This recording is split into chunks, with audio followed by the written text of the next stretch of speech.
Welcome, everyone. Thank you for joining us. I'll say that as well. We're going to run through our slides relatively quickly so that we have time to take some questions. And I'm here for one reason today and only one, and that's to serve you. So if there are things that you need or want to know, or you need clarification on anything we've covered, let me know, and we will take care of that at the end of the presentation. As Linda said, we want to do just a few strategic changes, probably if you've written grant proposals, to transform a typical grant proposal into something that's persuasive and partnership building. And you want every potential funder, and this is absolutely critical. This is one of the most important things you can remember is that every funder needs to be your partner and you theirs. That's how you get refunded. That's how you get talked very nicely about among funders, et cetera. So keep that partnership in mind as we go through this information, please. Okay, these are partnerships that we're talking about with federal government agencies, with state government agencies, and with foundations that are corporate, family, community, and private. I will say something about corporate foundations and give you a quick story, if I may. They definitely want to have the exposure. So one of the things that we do is we try to put the name of the corporation into the proposal itself and hopefully in the title. We did a proposal on art, and I can tell you more about it at the end if you'd like more information. But our title was Target Brings Art to Life. So every time the principal was on radio or talking to parents or talking on the web site of the school, Target was getting promoted. And that's what corporate sponsors absolutely love. Okay, we know that most of you, or some of you at least, have probably written grant proposals, and maybe they've gotten funded, maybe they haven't. But we're not going to talk today about the simplistic things, or the more simplistic things, I guess, that all grant writers probably already know. We can go back through those at a later time if we need to, but for right now, the things like submitting your proposal on time and organizing it in the way in which it should be organized, that the funder asks you to do so, et cetera. The things that are on this particular slide are the things that you shouldn't do. You shouldn't exceed the page limits. You shouldn't give information they haven't asked for, and you shouldn't use acronyms, poor grammar, or misspelled words. All of those things will, unfortunately, potentially get you out of the running to get the money. Now, we're assuming that you kind of know that already. So we're going to jump into some things that are a little more mature with regard to writing grants. So hopefully we're hitting the target today. Let's look at these 10 effective writing techniques that transform proposals into partnerships. The first technique is what I call the three-legged stool. If any of you are copywriters, you've probably heard of this already, and it's something that's absolutely critical that you do as a grant writer. When you have a three-legged stool, it stands on its own. You can sit on it, it's fine. The three legs for grant writers are being clear, being compelling, and being concise. And these are absolutely important. If you don't have these three components in your proposal, you stand to lose points and you stand to lose the reader's attention.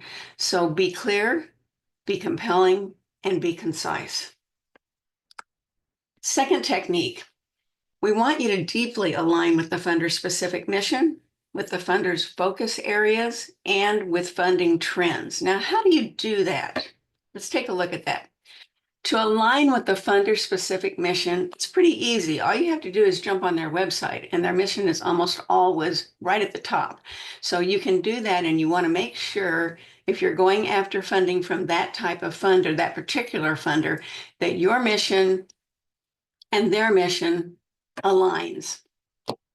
The second thing, how to align then the funder's strategic focus areas. I would say this by saying read, and reread the request for proposals, which we refer to as the RFP, and the request for applications, which is the RFA. I read the RFP probably a dozen times before I end up turning the proposal in, because I always miss a little nuance if I don't do that. So this is critical. And then third, how do you actually align with the funder's funding trends? You review the funder's 990 form. Now, if you've written proposals, you probably are familiar with 990s. If you haven't, this is sort of what they look like. And you can pick up the 990s through a variety of places. GrantWatch, GrantStation, Instrumental, and Candid are all databases that funders use. And let me put it this way, they're databases where the funder's information is housed and that grant writers use to understand what the RFP is, what it says, and then to jump on the 990 to find out who that funder has historically funded. Each year, it'll give you a list of the projects that they funded, and it will give you the amount of money that they give out. It will give you a lot of very specific demographic information that will make your life a lot easier as a grant writer. So if you're familiar with 990s, you're following this. If you aren't, I would recommend that you either, if you have one of these grant databases with your organization, jump in and look at those 990s, or talk with a grant writer and ask them to show you the 990 and what it's all about. But these are very, very important.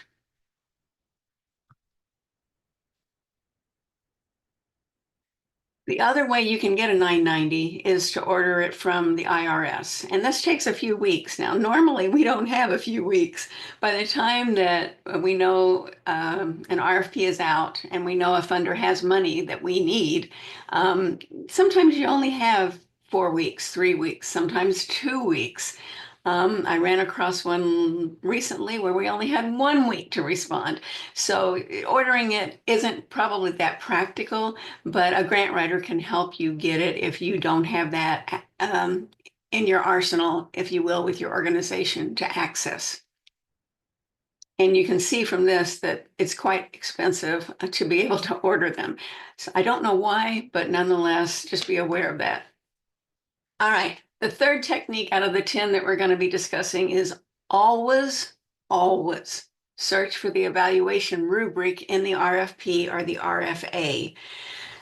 The evaluation rubric is golden to you and to your grant writer if you are not that person.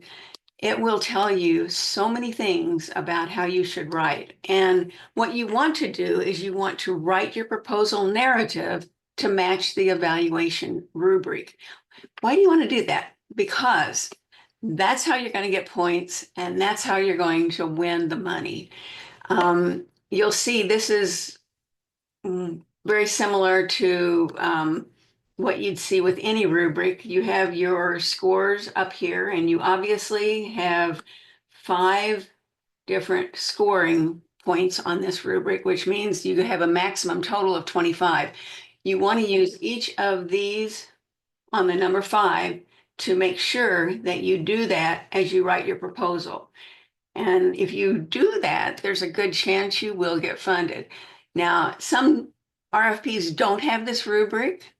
Many, many do. Some of them put it at the end of the RFP, and it can be easily missed if you're not very thorough about reading the RFP. So keep that in mind and use this rubric to your advantage, because it will help you win those points, which wins you the money.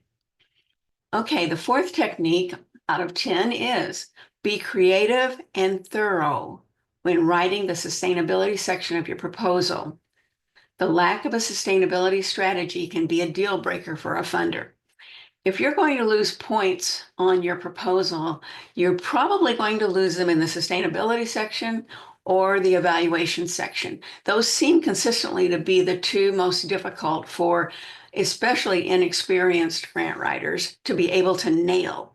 And so you definitely want to try to nail the sustainability section and the evaluation section. Let's look at that for a minute. There are many, many ways to suggest that this project can be sustained after you receive the money from the funder. These are just 7 that you might be able to use. And the first is to update and use materials that you developed while you were being funded.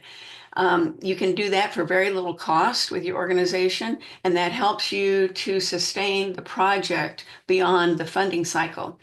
You can use a train the trainers model. You can fundraise. You can charge a small fee for the program after the money has been spent from the funder. You can seek a new funder. You can integrate the program into your organization's general operating budget. You can explore government grants and community resources that would take the place of. And another one that I didn't put on here is you probably all have boards. Your board members probably contribute to your organization, especially if you have a nonprofit. And they could agree to give their contribution and make that a percentage of what it costs to continue this program. So what you have to do here is be creative and looking at a lot of different proposals and seeing how other grant writers put the sustainability plan in place will help a lot. So if you can be a reader, or if you know grant writers who would let you read their proposals, please do that. It will give you incredible insight into what to do with the sustainability section.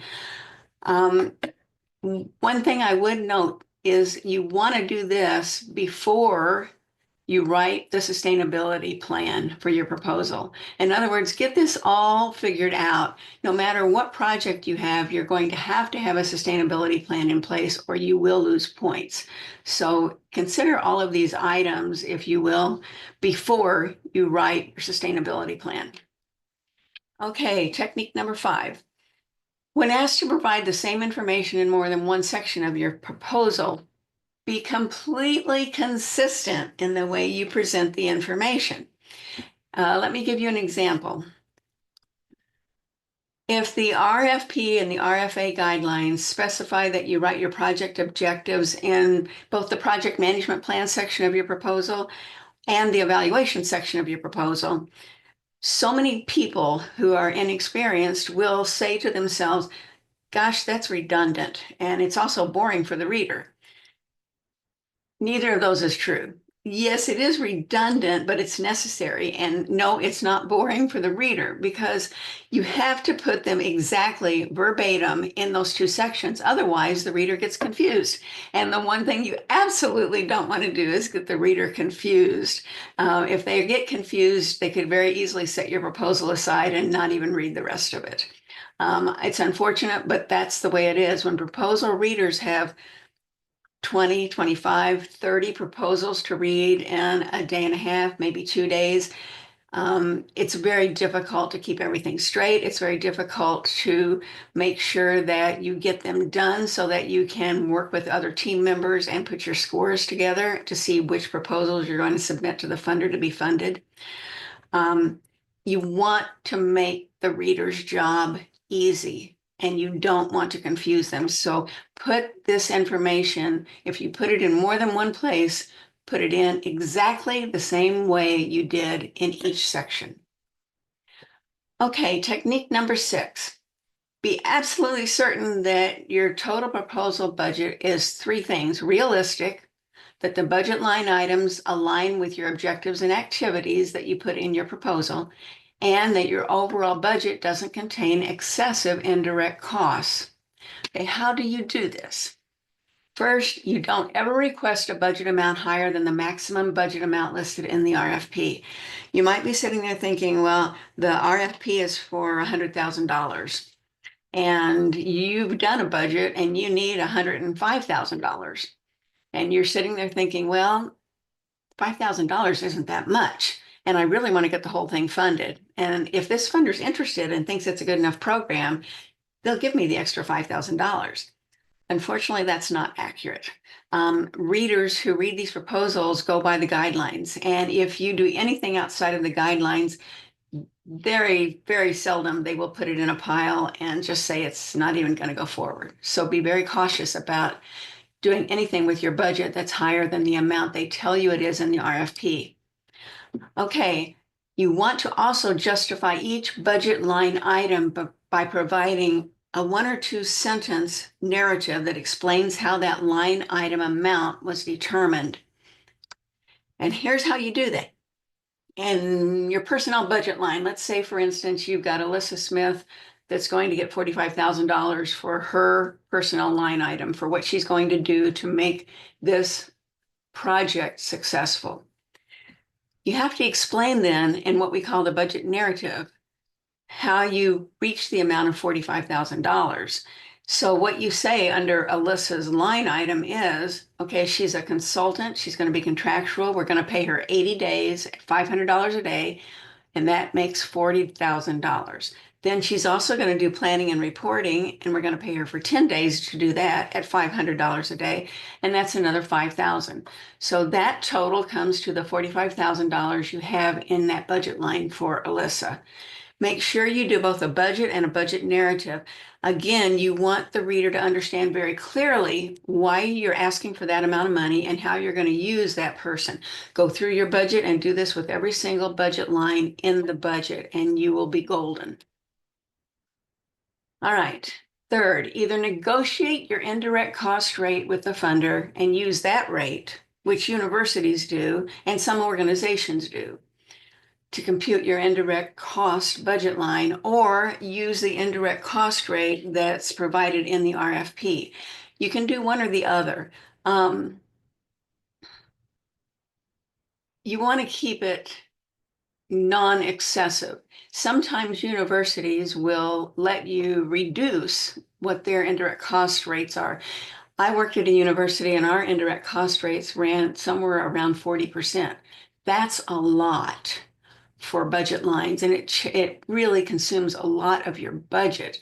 So a lot of times I would go to our office of development and say to them, we can't afford an indirect cost rate of 40% on this one proposal. Maybe reduce it to 15%. And they would say yes, because it's to their advantage that they get the money in at all. If they know that's going to be a deal breaker for the funder and a deal breaker for me as a grant writer, because in my department they can't absorb those costs, then I'm not going to write the proposal probably.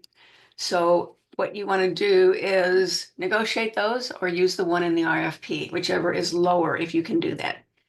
The seventh technique is to clearly present the problem or the need with urgency and back it up with compelling data. In the need statement, one of the things that I teach my students is start your need statement off with a compelling story. Choose one person that you've served, and we're talking about a paragraph, not a long story, maybe 2 paragraphs at the very most. Talk about how you've impacted that person's life and talk about what the problem and need is that caused you to have that individual to serve. And then make sure that you have data that is extremely compelling. You want your story to be compelling and something that will kind of tug at the heartstrings of the readers. And you also want the data to be compelling. So if the problem or need is not clearly articulated and backed up with a very solid data, the funder may not even be convinced that the issue is significant enough to warrant their financial investment in it. So this is something you really want to pay attention to as you develop your proposal. Technique number 8 is use SMART objectives in all your proposals. I'm guessing most of you know what a SMART objective is. In case you don't, this is what it is. It's an objective that's specific, measurable, achievable, relevant, and time-bound. So your objective has to be clear and focused. It has to be able to be tracked as far as assessing the progress that you're making. It has to be within your capacity to complete it, because if you can't complete it successfully, it becomes a moot point and the funder is not going to be happy. It should be relevant because it has to align with all your goals and objectives, and it should be time-bound because you want a time frame in which it can be achieved so that, again, you can complete your grant obligation successfully. So using SMART objectives, and if you don't know how to write these, please learn. It's absolutely important. It'll make your proposal stand out from your competitor's proposal every single time.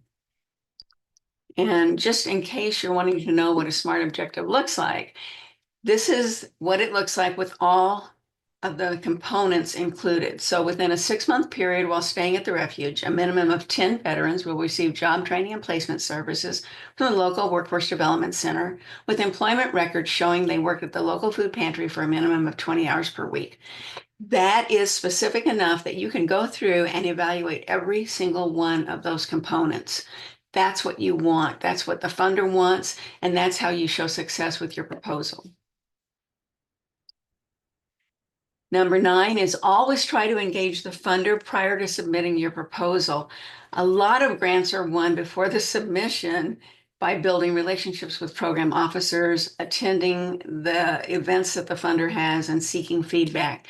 That's how I got on a roll with state grants, is I got to know the state people. They understood what I needed. I understood what they needed. I was successful with the grants. So they want you to be successful. They want to give you the money, but you have to do your end of it. So how do you do that? Well, submitting a proposal cold without prior engagement with the funder reduces your chances of success. So you want to research the funder's website, the annual reports, and to whom grants were given. All of that, the annual reports and what the grants were given, you can find generally, well, you can find the annual report on the website. You can find the grants and the amounts in your 990. Oops, I'm sorry. Pardon me. Okay, you can reach out to the program officer, the person responsible for that particular competition, listed in the RFP with a strategic question. You can follow the funder on social media platforms to stay updated and provide very thoughtful comments on relevant posts. You can seek an introduction from a mutual contact. If you know somebody that knows somebody at the funder, ask them to introduce you. You can request to be a proposal reader. I can't stress this enough. If you're interested in writing grants and you want to get monies in, definitely become a reader, because it's highly, it's something that will help you tremendously. And we can talk more about that in the Q&A section if you have questions about that.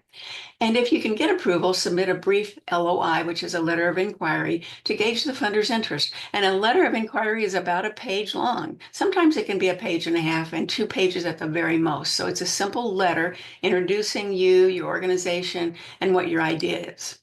And then acknowledge the funder's work at a local event. It'll always get back to them, almost always, I'm sure. And the last technique is write your executive summary last.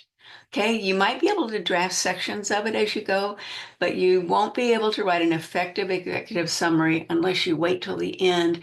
The executive summary is the most important section of your proposal. It is the one thing that your readers will read, the reviewers will read. If they can't understand your project by looking at the executive summary, many readers, because I've seen them do this, will put your proposal in a pile and they may not even read the rest of it.